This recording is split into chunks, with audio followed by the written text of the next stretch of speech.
we got a quote from their rookie talking about. Well, he's talking about Steven Adams, but then he mentions all of the he mentions Alpi and he mentions the Kevin Durant. He's like, man, that team. Holy cow, they loaded.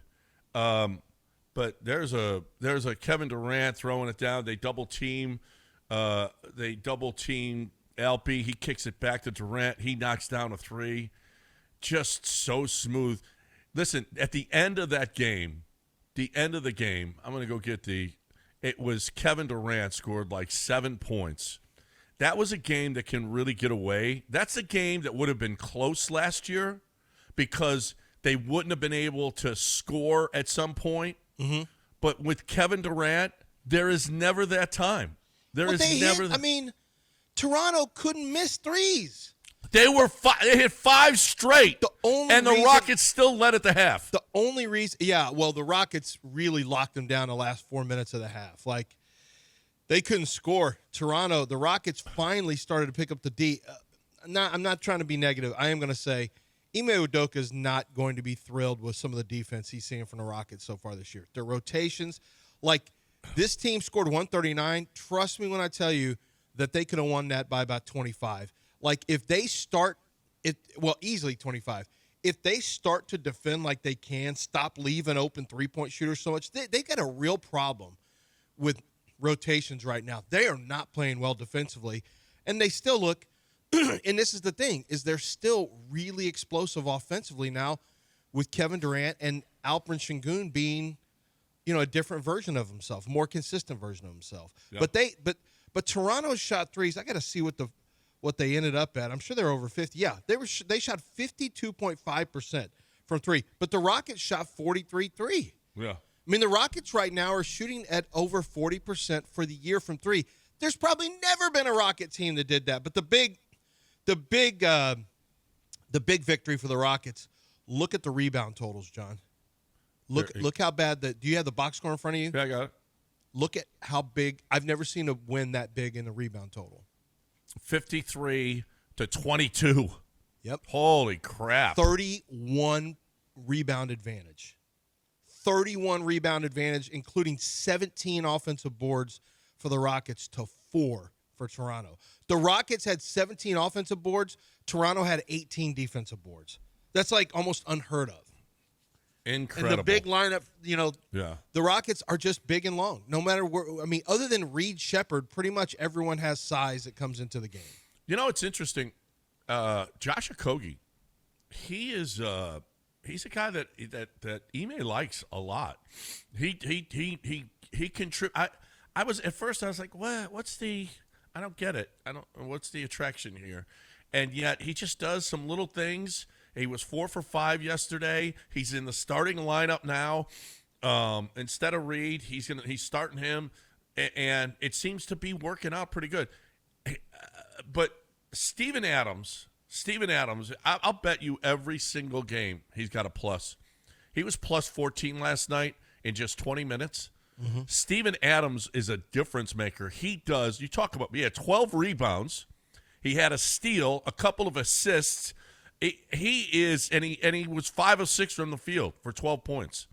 Steven Adams is a huge, huge difference maker. Mm-hmm. And yet the other team, they were knocking down threes like you couldn't stop. No, that was the only thing they could do to even stay in that one in the second half is hit threes because they were getting beat on the board so bad. And the Rockets really scored at an efficient clip. They hit 139. Absolutely.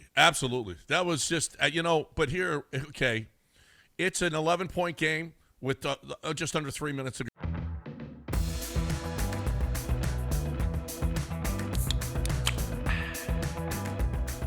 go. We've seen the Rockets just fall apart in the last 3 minutes. We've seen a team come back, go on a run, and this game was about some runs, right?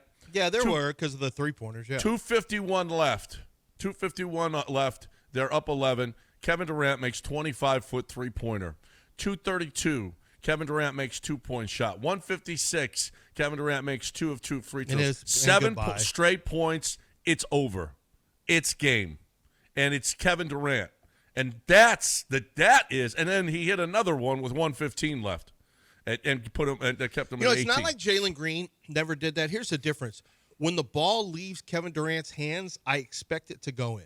Yeah, That's the big difference. With Jalen, I was like, oh, hope so. Oh, good three, Jalen. If Yeah. Kevin Durant shoots a three, I'm just wondering if the net's going to hardly move. Yeah, it is. But this is exactly. And boy, he seems to be having fun. Yeah, he looks rejuvenated. You know, he's with. You got to remember now with the Nets, he was with two divas in James and Kyrie. Then he went to Phoenix, and there was a ton of expectations on him. And I don't know how the Phoenix setup was. Like, I don't know how that's. I don't know how it is playing with Booker. I don't know how it is playing with any of those guys. But I know with the Rockets, there is a clear cut. I think Kevin likes structure a little bit. I think he likes when things are in their proper place, and your room is picked up and your shoes are put away, because Ime Udoka expects you're going to keep a nice, clean house with Ime Udoka. You're going to make sure the lawn is mowed. He expects his sons to mow the lawn a certain time. He expects things to be done on time and regimented the way. And so when Kevin Durant goes in, he knows things are going to be running on time. He's not going to have to worry about this drama or that. There's not really drama with the Rockets unless there's something going on behind the scenes we don't know. The most drama we get is Tari Eason's mom tweeting something about him playing more, things being political behind the scenes, something like that. That's all you get. I think Kevin Durant just likes to go out and play ball with young guys that are hungry, that want to win. Kevin Durant, at the end of the day, really wants to win. So this is an exchange on Twitter after the game with Kevin Durant. Bait God, keep trolling 5. Can you stop missing free throws, big bro? I really want you to average 30. Great analysis. Kevin Durant says, great analysis, biggest bro. I apologize. I will be even more locked in moving forward, I promise. Dude, he was 5 of 8, though. Roosh gets in. How does it feel early on playing with a big who can force a switch, create a mismatch in the post, force teams to double off of you for easy catch and shoot threes to ice games? Kevin Durant, brother, can't believe it, LOL. Sometimes I'm surprised I'm that open and start bricking. 28 just sees everything.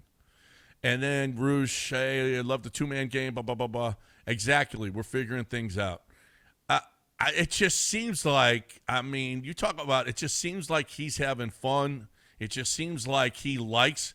He and Alperen, this is as good. When you talk about combinations in the, obviously SGA and Williams, Jalen Williams, great. There are great combinations all over, but this is a top 5 combination in the NBA. Yeah, you might be right. I'd have to think about it, but you're probably right, because one of the big differences, and Kevin Durant mentioned it, and some of the other Rockets have mentioned it, when Şengün catches at the top, he showed off some handles. He can handle the ball. He can cross you over. He's very confident putting the ball on the ground, and so he's now taking people off the dribble and doing it on a frequent basis. And when he does that, when he's got bigs his size, he can get them. He can find an edge and start to break down the defense. And once you break down the defense, either it's Alperen's job to finish and score, or if someone comes to help, that's where the open shots come from. And that's why Kevin Durant, as a guy who can just catch and shoot and doesn't have to do as much work to get a shot off, it's a dream come true for him. There is trouble, though. When you look at Kevin Durant's free throw percentage, 84.6. Oh, no. Yeah. And then his three-pointers below 40%. There are some people, and I don't want to say who in the streets, are saying Kevin Durant is starting to fall apart and getting old because he's not shooting 40-90. So there's, there is a concern there, I guess. Yeah, I guess there would be. And he's averaging 3.8 fouls a game. It's his highest number in his entire career. Actually, how is that possible? He's never even averaged higher than 2.4 fouls in a game. 3.8. This just shows it's age, John. Age is catching up with him. It's catching up to him. 84.